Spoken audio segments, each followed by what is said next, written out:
unahin na natin ang ating first question. Siya po ang magtatanong. Okay, so, let's go to... ako pala ang magtatanong. Ito ay mula sa Star Music. Yes. What musical direction or changes should fans expect from you? Musical direction. I really started naman my music abroad using the Philippine music, the OPM factor in the OPM side of my music. So I think there would be an exciting news lang, pero pag pinag-usapan yung change, wala. I really wanted to continue with the music track and the music roadmap that I have started. So hopefully magiging global din siya using dun sa mga, with the help of the people that really works in music here and abroad. So I'm just blessed na I have the best of both worlds, Asia and America, or Philippines and America. Parang imposible na hindi tayo mapapansin. Yun nga. At ito na nga, binuksan mo talaga lalo wide open yung mga pinto towards global success for the Filipinos na nangangarap din tulad mo. Okay, now ito naman, siya na ang magtatanong. We have our friend from Rappler, Philip Martin Matel.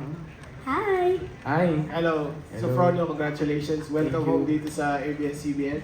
Tanong ko lang, since naipamalas mo na yung talento mo sa world stage, naipakita mo ang galing ng Pilipino, sino ba yung parang pangarap mo na makaduet ba sa, kumbaga, maglabas ka ng new music o kaya ng cover in the future? Are we talking about the Philippines? Either local or international. I would start internationally since I am recognized in America. The dream duet would be Michael Bublé in a record, of course, and I think there would be a chance also to record with an international Filipino, Nicole, maybe Miss Lea Salonga, or Olivia Rodrigo, kung ano man yung mga, or her, yung mga Filipinos na kilala na sila abroad, Apple Diap, ayun, marami pang mga international dreams, and I think that is really a possibility now that I am working with people that's really good in music. Thank you. Thank you. Thank you. When you mentioned Nicole Scherzinger, no? Yes. Oo, ang dami nga nating mga, mga Dami Pinoy natin Filipino na, international. nakilala na doon. Oo.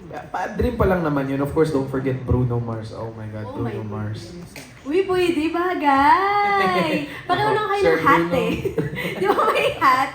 Oo. Yes, wait lang, sundutin ko na rin yun. Oo. Hindi niyo pa ba napapag-usapan ni Coach Michael yung possible collaboration? Like, baka napagkwentuhan niya na I would love to do this song with you, ganun. Actually, may mga napag-usapan na, and dahil nga, di ba, kaka-recent lang nung LA fire, so yung mga trabaho kasi doon medyo naging delay, and nasa Vancouver din siya, and then he's been making some other things than music itself and the voice.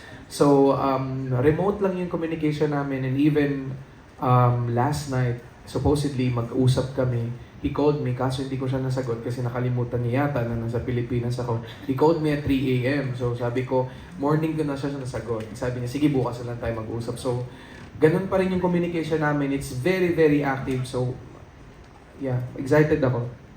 3 a.m. tumatawag si Michael Bublé. Nakakilig naman yun. Sobra.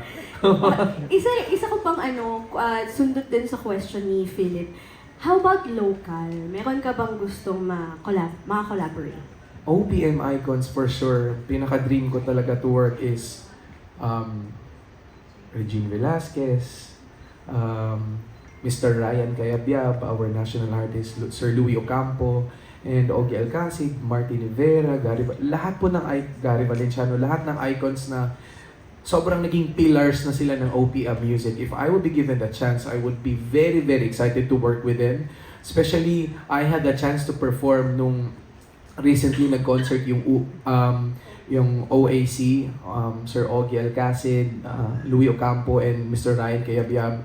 I had a glimpse of how it is how it is so awesome to be performing on stage or just people watching na grabe dati napapanood ko lang to sila or dati ko na silang recognize as their icon names and now I am singing and performing with them. So it would be my honor talaga. And you also mentioned si Miss Regine. Mhm. I saw one of your interviews na medyo may influence or mayroong role pala si Miss Regine dun sa iyong journey sa The Voice. Alam naman natin, Miss Regine has been the kumbaga most sought after artist and singer in the Philippines.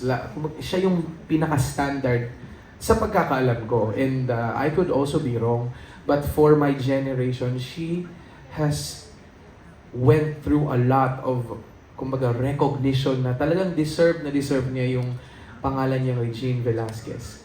So, nung nasa The Voice ako, I really used that factor na kung si Miss Regine ay na-transcend niya lahat yung energy niya with music, not just in the Philippines, not in Asia, but internationally and globally, it might as well work for me. So I tried and it really worked. Chinanel mo. Oo, chinanel ko yung pagka-Regine, no?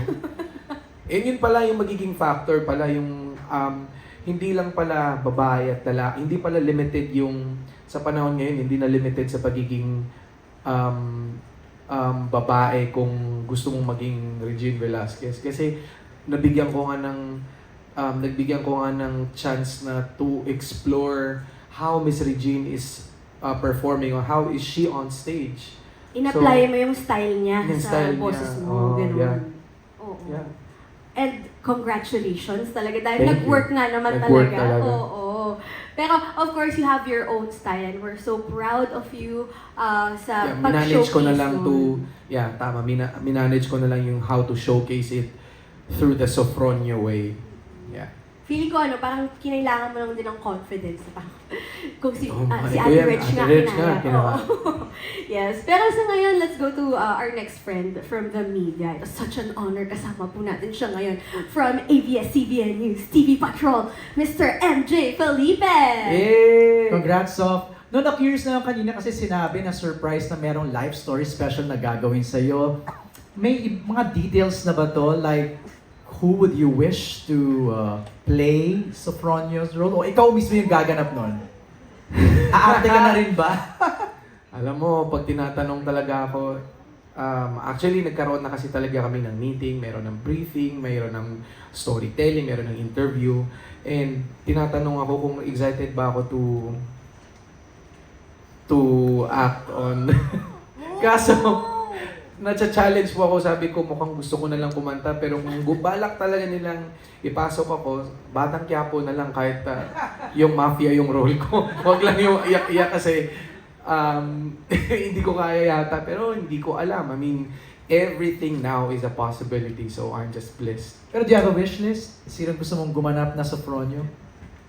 I am so hooked up with the new teleserye now. It's been so famous, Incognito. Yeah, so sana mabigyan ako ng pagkakataon. Elijah Canlas would be a great one. Yes. He's really good in acting. Yeah. Saka kumakanta rin siya. See? Oo. Sana. Good choice. Pero mukhang medyo mas payat siya sa akin. Kailangan niya ito. Yeah. Alright, thanks, Sof. Thank you, Mr. MJ Thank you. Felipe. Pero nakaka-excite nga yan, yung life story special na yan. Gusto na namin yung panood. Okay, now let's go to our next friend from One Music PH, Sir Chris Ramos. Hi, Sir Chris. Hi, sir. Hello po. Congratulations sa new deal with Star Magic. So, questions. How much are you looking forward dun sa balance, of trying to balance yung pag-promote dito sa locally and abroad? At the same time, do you also do certain adjustments when performing here and abroad? That's a good question. With the balance po, it's a little challenging kasi yung family ko dito, which is Star Magic, officially will handle the things that's around here geographically, And I also have my family there in America, which is the people who work with me during The Voice. So with the balance po of pursuing music and even the career itself, magiging ano siya, kumbaga magiging dalawang bahay. Meron akong family doon, meron akong family dito. And then when we talk about the adjustment of performing, it's really also a challenge for me because when I perform, usually in the Philippines, usually our songs are very heartfelt and very emotional. While in abroad naman, I also wanted to touch with music or artistically the western side. Kumbaga, meron chance na magkaroon ako ng country song, EDM song, which is pwede na natin gawin. Iba-iba lang yung title, but it's not hard, but it's a little challenging. And feeling ko naman with the help of the people that's been helping me, I think magiging possible siya talaga. Thank you. Thank you. Thank you, Sir Chris.